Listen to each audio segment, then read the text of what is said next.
Dans les dernières années du Troisième Reich, le commandement d'Adolf Hitler est devenu un microcosme de loyauté et de trahison, où la dévotion au Führer se heurtait à la réalité d'une guerre perdue.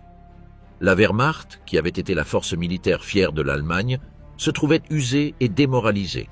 À mesure que les défaites s'accumulaient, la pression sur les généraux augmentait. Beaucoup d'entre eux, qui avaient autrefois été des défenseurs fervents du régime nazi, ont commencé à remettre en question leur loyauté. Dans ce contexte, la désertion est devenue un acte de désespoir, avec des conséquences sévères. On estime qu'environ 40 000 soldats ont été condamnés à mort pour désertion, dont plus des 2/3 auraient été exécutés. Et les ordres étaient clairs. Celui qui combat au front peut mourir, celui qui déserte doit mourir. Pour cette raison, certains sont restés fidèles. Leur proximité avec l'idéologie nationale-socialiste, leur obstination ou même leur vaine illusion d'une possible victoire ne leur ont pas permis de déserter. Et voici quelques exemples.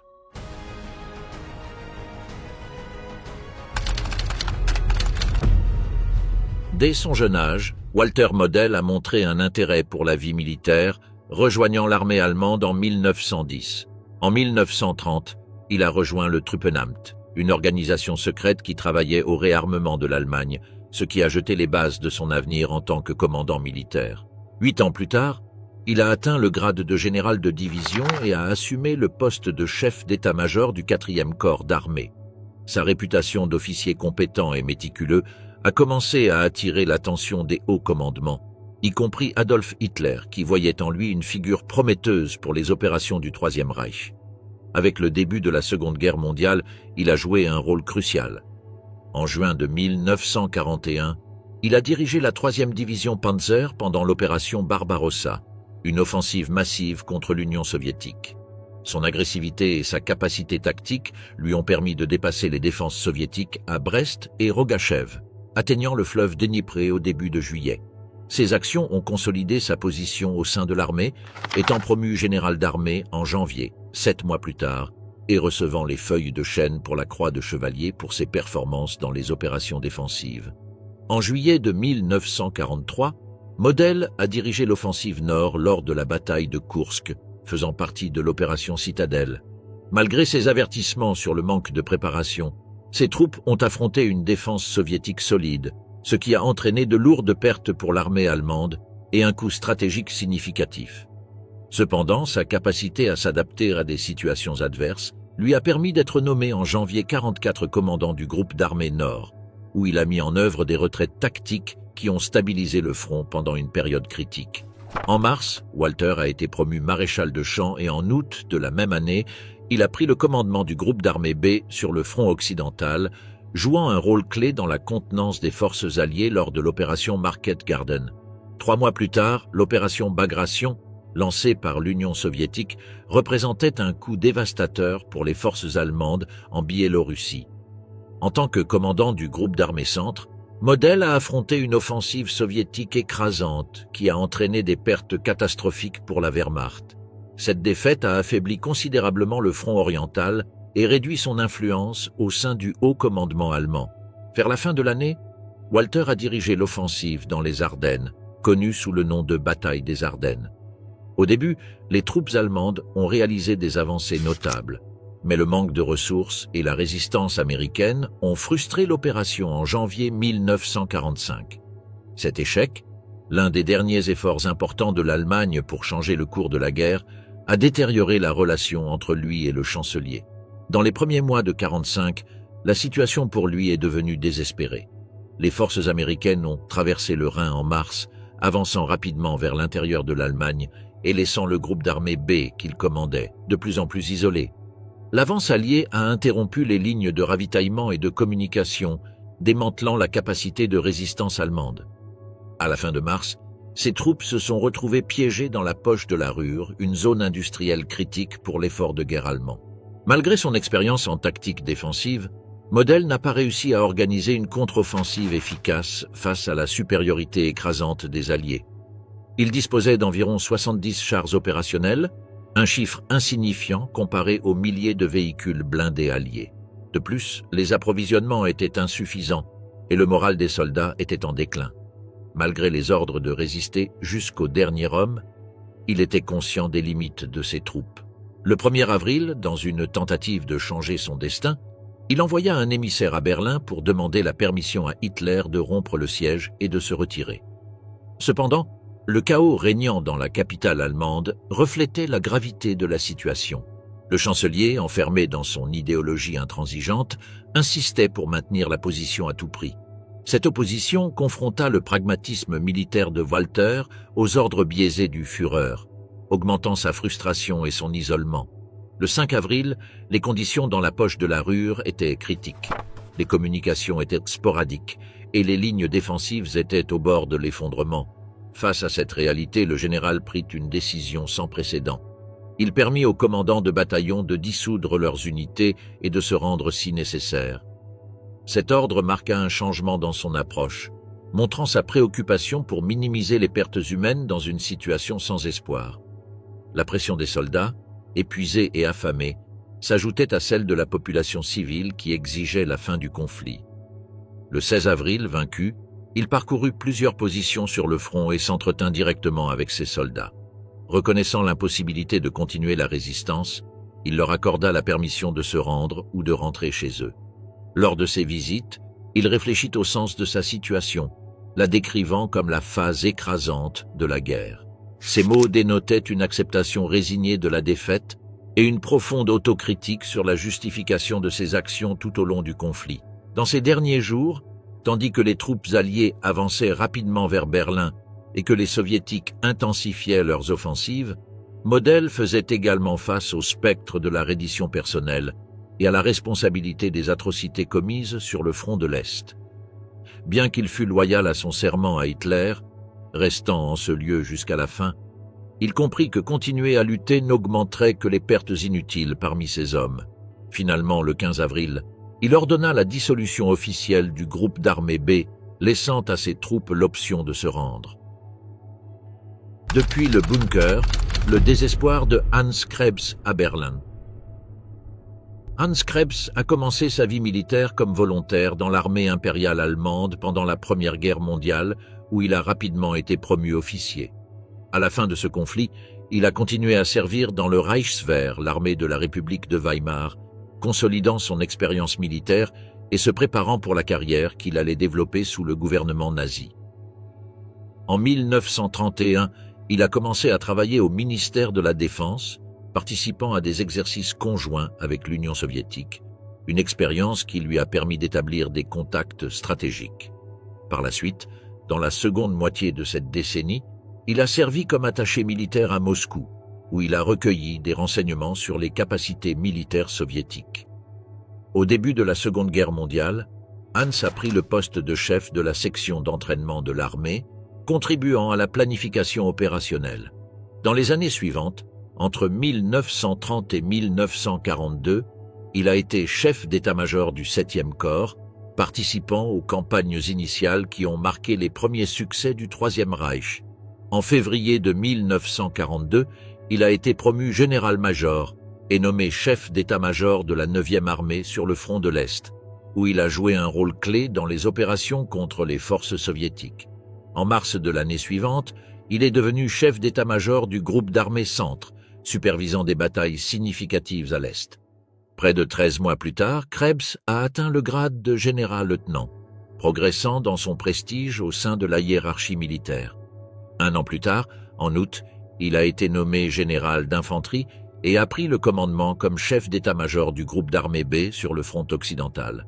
À ce moment-là, la situation de l'Allemagne devenait de plus en plus critique, avec des fronts en détérioration tant à l'est qu'à l'ouest. L'offensive ratée des Ardennes à la fin de cette année a révélé la perte progressive de la capacité des forces armées allemandes.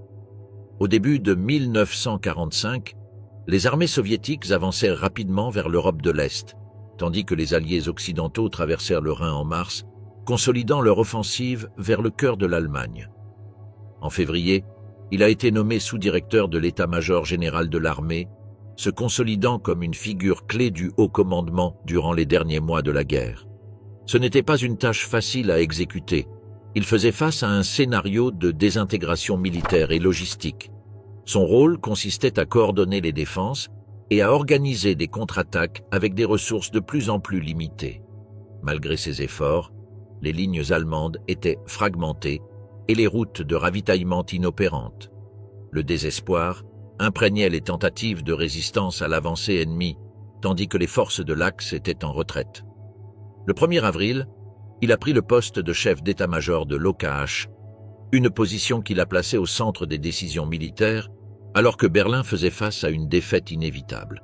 À ce moment-là, lorsque les troupes soviétiques ont entouré Berlin, Krebs se trouvait dans le Führerbunker, épicentre des opérations d'un régime au bord de l'effondrement. Les communications avec d'autres commandants reflétaient la gravité de la situation. Les unités chargées de libérer Berlin étaient piégées ou décimées, et les bombardements constants de l'armée rouge épuisaient les défenses allemandes. La ville était encerclée et sous un assaut incessant. Finalement, le régime nazi s'effondrait. Le 28 avril, Hans a contacté le maréchal Wilhelm Keitel pour informer de la chute imminente de la ville si des renforts n'arrivaient pas dans un délai de 48 heures. Cependant, ces supplications furent infructueuses, car il n'y avait pas de troupes disponibles pour affronter l'assaut soviétique. La pression psychologique a augmenté à mesure que l'effondrement devenait inévitable. L'atmosphère dans le Führerbunker oscillait entre le désespoir et la résignation.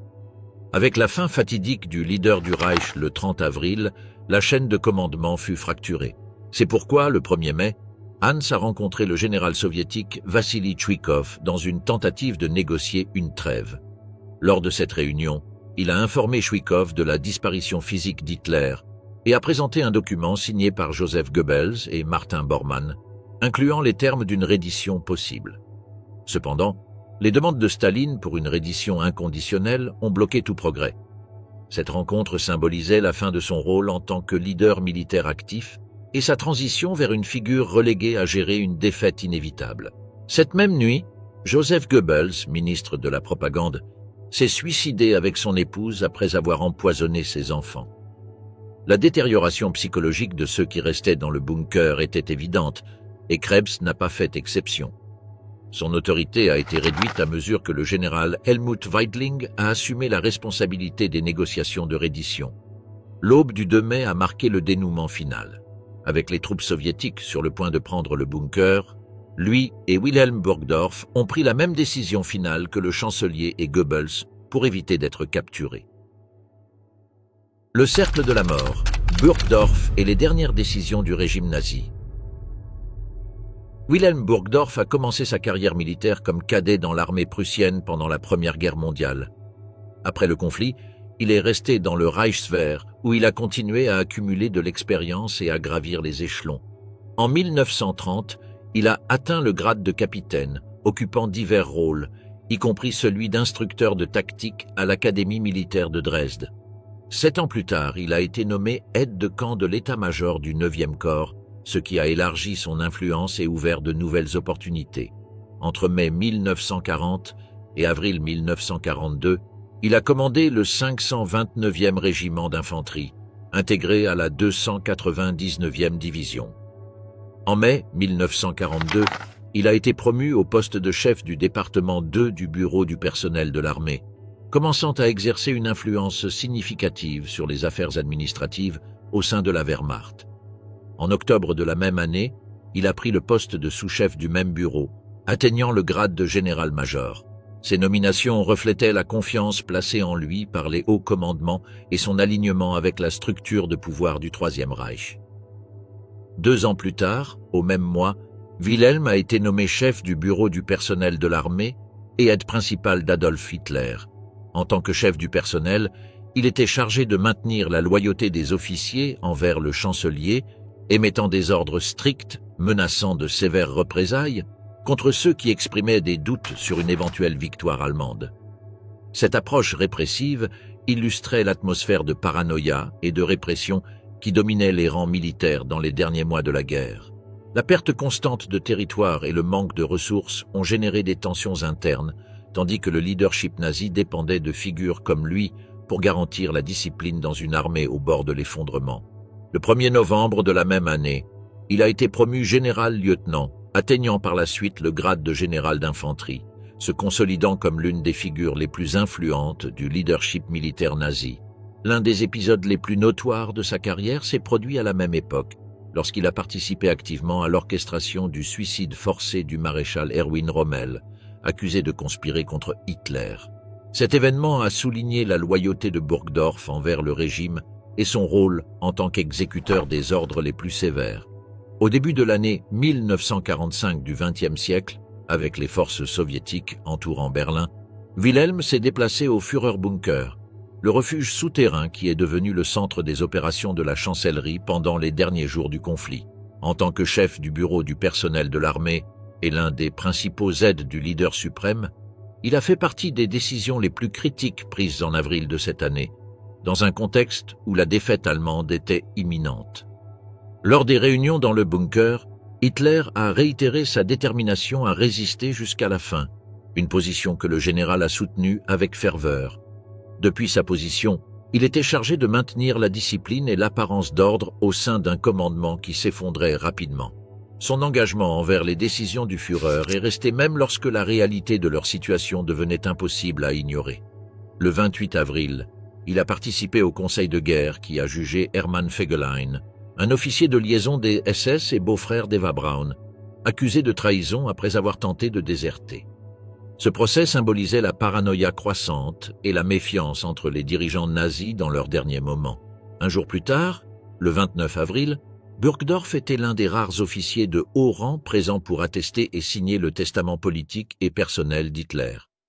Ce document, qui reflétait le récit final du Führer sur la trahison et la résistance, a également consolidé sa position comme l'un des derniers loyaux dans le cercle interne du chef. Avec les troupes soviétiques encerclant Berlin, Wilhelm a catégoriquement rejeté toute discussion sur la possibilité de reddition. Son opposition aux suggestions des officiers civils de négocier avec les Alliés a clairement montré sa dévotion aux ordres d'Hitler et son rejet de toute déviation de son mandat. Cette position reflétait non seulement son idéologie, mais aussi la crainte des représailles que toute indication de faiblesse au sein du régime entraînerait. L'atmosphère dans le Führerbunker était de chaos et de désespoir. Les défaites accumulées ont généré des tensions que Burgdorf a tenté d'étouffer par des menaces et une attitude sévère envers ceux qui suggéraient d'abandonner la lutte. Dans ce climat de déclin, il a continué à défendre la résistance jusqu'au dernier moment, personnifiant le caractère implacable et obstiné qui a défini de nombreux dirigeants nazis pendant les derniers jours du Troisième Reich. Le 2 mai, lorsque les troupes soviétiques étaient sur le point de capturer le centre de Berlin, Wilhelm a choisi de quitter ce monde, suivant la même décision que d'autres hauts commandements du régime. Défenseur de l'effondrement, Krüger et la fin de la Wehrmacht. Avec l'arrivée d'Adolf Hitler au pouvoir, le processus de réarmement allemand a offert à Walter Krüger de nouvelles opportunités d'avancement. Dans les années précédant le déclenchement de la Seconde Guerre mondiale, il a occupé divers postes à l'état-major qui ont renforcé ses compétences en leadership. En 1939, au début de la guerre, Walter a atteint le grade de général-major. Après son succès en Pologne, il a été promu général-lieutenant l'année suivante. Sous sa direction, sa division a participé aux opérations rapides et réussies de l'Allemagne en Europe occidentale.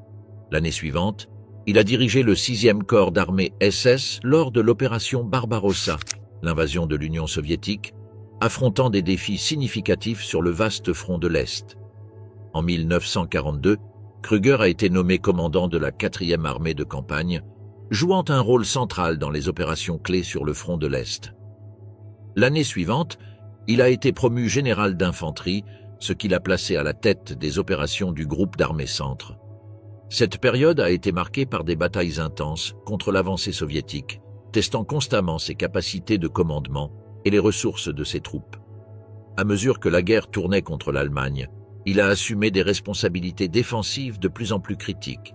Au cours de 1944, il a organisé des actions destinées à freiner l'avancée alliée tant à l'Est qu'à l'Ouest, affrontant un panorama de pression militaire croissante et de diminution des ressources disponibles. Cette année-là a été particulièrement difficile. Le temps qui passait ne faisait qu'aggraver la situation pour l'Allemagne dans la Seconde Guerre mondiale. Au début de 1945, il a été nommé commandant du groupe d'armées Vistule, chargé de coordonner les défenses allemandes face à l'avancée soviétique vers Berlin. La situation n'était pas plus encourageante pour les Allemands. Les forces soviétiques avançaient rapidement depuis l'Est, récupérant de vastes territoires perdus pendant les premières années du conflit. En plus de cela, les problèmes logistiques et le moral bas des troupes allemandes ont grandement entravé leurs efforts. La Wehrmacht souffrait de graves pénuries de fournitures, d'équipements et de renforts, ce qui empêchait toute résistance efficace à l'avancée ennemie. En mars, Krüger faisait face à une situation critique, essayant de réorganiser les défenses avec des ressources de plus en plus limitées. Pour couronner le tout, l'armée rouge se rapprochait de Berlin et les défenses allemandes s'effondraient sous les attaques incessantes des soviétiques. Les campagnes de bombardement stratégiques des forces alliées avaient dévasté l'infrastructure allemande, aggravant encore plus la pénurie de fournitures pour les unités en première ligne. En avril, tandis que les soviétiques entouraient Berlin et que les positions allemandes s'effondraient, il a commandé ses dernières opérations. À ce moment-là, les forces de Walter n'étaient plus capables de monter des contre-attaques efficaces, ni de défendre adéquatement leur position face à l'assaut écrasant des soviétiques. La perte rapide de territoire s'est accompagnée d'une démoralisation généralisée parmi les commandants allemands, qui commençaient à réaliser que la défaite était inévitable. Tout au long de la dernière partie d'avril, Krüger a tenté de maintenir l'ordre au sein de ses forces, alors que la pression des soviétiques s'intensifiait. Il s'efforçait de se coordonner avec d'autres commandants allemands dans la région pour former un front unifié contre l'ennemi, mais les pannes constantes de communication et les ordres contradictoires de la part des hauts responsables nazis ont rendu cette tâche difficile. Le désespoir augmentait parmi les troupes, qui voyaient leurs unités s'effondrer sous le poids de la défaite. Les rapports des lignes de front indiquaient que de nombreux soldats abandonnèrent leur poste ou refusaient de se battre. Après la mort du dictateur, il a été contraint de faire face à la réalité de la reddition. Sans espoir de soulagement ou de contre-offensive réussie, la pression de ses supérieurs comme de ses propres soldats devenait insupportable. À mesure que le 1er mai approchait, la capacité de Walter à influencer les événements diminuait considérablement. Bien qu'il n'ait pas été directement impliqué dans les négociations, il était conscient que la responsabilité de remettre Berlin reposerait bientôt sur lui ou sur ses commandants subordonnés. Les négociations avec les soviétiques ont rapidement échoué car les forces soviétiques n'acceptaient qu'une reddition inconditionnelle. Finalement, avec la reddition inconditionnelle de l'Allemagne en mai, sa carrière militaire s'est conclue au milieu de la défaite totale du régime nazi. Avec la reddition imminente, le rôle de Krüger est passé de celui d'un leader militaire actif à celui de spectateur de l'effondrement final du Troisième Reich, qui a choisi de suivre le même chemin que Hitler, mais le 22 mai. De la gloire à la dégringolade, l'ascension et la chute d'un maréchal de camp. Dans les années 20 du siècle dernier, après son passage par la Première Guerre mondiale, Robert Ritter von Greim a tenté de poursuivre une carrière dans le domaine juridique, mais a été invité en Chine pour aider à la modernisation de la force aérienne du pays. Là-bas, il a établi une école d'aviation et a aidé à la création d'une nouvelle structure aérienne. Il est retourné en Allemagne en 1933, où il a été recruté par Hermann Göring pour aider à la reconstruction de la Luftwaffe, qui avait été sévèrement limitée par le traité de Versailles. Un an plus tard, Robert est devenu commandant de la première école de pilotes de chasse de la Luftwaffe. 4 ans plus tard, il a été promu au rang de général-major et a pris le commandement de la Jagdgeschwader 132 Richthofen, une unité de chasseurs de la Luftwaffe. Sa carrière a continué à progresser avec le temps, et en septembre 1939, il a participé activement en tant que commandant lors de l'invasion de la Pologne. 1 an plus tard, il a été promu général-lieutenant et plus tard atteint le rang de général d'aviation. Il a fallu attendre encore 1 an pour qu'il prenne le commandement du nouvellement formé Sonderstab Krim, où il a supervisé les opérations aériennes sur le front de l'Est. 2 ans plus tard, il a pris le commandement de la Luftflotte 6, soutenant le groupe d'armées centre lors de batailles cruciales comme celle de Kursk. À mesure qu'avril avançait, les difficultés opérationnelles devenaient encore plus évidentes. La Luftwaffe avait été réduite à une fraction de sa force d'origine, avec de nombreux avions hors service en raison du manque de carburant et de pièces de rechange. Malgré son haut rang et son autorité, Greim n'a rien pu faire pour changer les terribles circonstances auxquelles faisait face l'aviation allemande. Il a effectué un vol dangereux vers Berlin, accompagné de Hanna Reitsch, une pilote d'essai, et associés proches. Ils ont voyagé dans un avion de chasse Focke-Wulf F-190, 90, mais il a été blessé à l'atterrissage en raison du feu antiaérien. Ensemble, ils ont volé à travers un feu antiaérien intense, montrant leur engagement envers le régime, malgré l'effondrement évident des opérations militaires. En arrivant le 24 avril, il s'est réuni avec Hitler dans le Führerbunker, où on lui a confié la tâche d'organiser les défenses aériennes de la ville. Le lendemain, il a été promu maréchal de camp et nommé commandant en chef de la Luftwaffe, succédant à Göring dans ce poste, bien que son mandat ait été bref en raison de la défaite imminente de l'Allemagne. En réalité, cette nomination reflétait le désespoir du régime, car il a été la dernière personne à être promue au rang de maréchal de camp dans l'Allemagne nazie. La situation s'est rapidement aggravée et la bataille de Berlin, qui a eu lieu ces jours-là, a marqué le point culminant de l'inutilité des efforts de la Luftwaffe. Les actions de Greim ont été principalement symboliques et futiles alors qu'il tentait d'obtenir un soutien et des ressources pour une défense qui s'effondrait rapidement. Le 28 avril, il a quitté Berlin sur ordre du chancelier, alors que les forces soviétiques se rapprochaient. La paranoïa du Führer et la désintégration du commandement au sein de la hiérarchie nazie étaient inévitables. Son départ de Berlin n'a pas été seulement une retraite tactique, mais aussi une reconnaissance que défendre la capitale devenait de plus en plus inutile. Avec la reddition de l'Allemagne le 8 mai 1945, le maréchal de camp a été capturé par les forces américaines en Autriche. On dit que sa réaction initiale à la capture a reflété sa désillusion. Il aurait déclaré « Je suis le chef de la Luftwaffe, mais je n'ai pas de Luftwaffe », soulignant la perte d'autorité et de contrôle sur ce qui avait été une branche militaire puissante. Le déclin de la guerre l'a profondément affecté. Il a passé ses derniers jours à faire face à la défaite et à la perte de but, alors qu'il devenait un prisonnier attendant un destin incertain. Le 24 mai, craignant d'être remis aux soviétiques et de subir des tortures, Greim a décidé de se suicider dans une prison contrôlée par les Américains. Encerclement et chute, l'ascension et le dénouement de Günther Angern dans la Wehrmacht.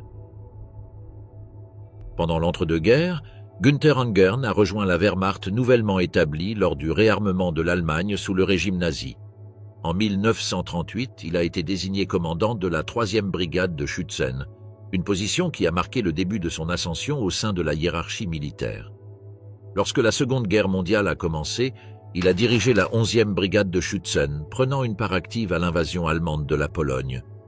En août 1940, il avait déjà été promu au rang d'Oberst et avait reçu la croix de chevalier de la Croix de Fer, en reconnaissance de son leadership et de sa bravoure pendant les opérations de combat. En août 1941, Günther a été nommé commandant de la 11e division Panzer lors de l'opération Barbarossa. Cependant, son commandement a été bref, car seulement 9 jours plus tard, il a été grièvement blessé, ce qui l'a obligé à passer du temps en convalescence. Malgré sa blessure, Angern a été promu général de brigade et a reçu la croix allemande en or, une reconnaissance de ses efforts et contributions à la guerre. En septembre 1942, il est retourné au service actif et a pris le commandement de la 16e division Panzer, qui participait aux opérations près de Stalingrad, considérée stratégique à la fois par les Allemands et les Soviétiques. Cet encerclement n'a pas seulement affecté sa division, mais aussi des éléments de la 6e armée, ce qui a transformé la situation en une catastrophe pour les Allemands. Cet encerclement à Stalingrad a représenté un tournant dans la guerre, car ce fut la première grande défaite de la Wehrmacht, brisant le mythe de l'invincibilité qui entourait les forces allemandes jusqu'à ce moment-là. La situation est devenue encore plus grave lorsque les forces allemandes se sont révélées incapables de briser l'encerclement ou de recevoir des renforts adéquats.